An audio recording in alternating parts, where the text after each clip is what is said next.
Sebagai anak pertama dari 4 bersaudara, keluarga saya harus mengeluarkan biaya pendidikan untuk anak-anaknya dengan jumlah yang sangat besar.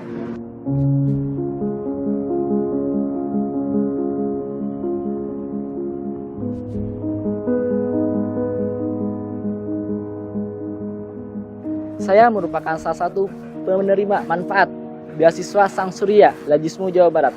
Nama saya Muhammad Zakir Van Syauki dari program studi Sejarah dan Peradaban Islam Fakultas Adab dan Humaniora tahun ajaran 2021 sebagai penerima manfaat beasiswa Lajismu Muhammadiyah tahun 2022. Sangat ingin berterima kasih kepada pihak Lajismu yang telah memberikan dan mempercayai saya sebagai salah satu penerima manfaat beasiswa Lajismu. Semoga setelah mendapat beasiswa ini, saya dapat memanfaatkan beasiswa ini dengan sebaik-baiknya. Kami bisa menyelesaikan pendidikan untuk mendapatkan gelar sarjana tanpa khawatir dengan biaya. Terima kasih Lajismu Jawa Barat.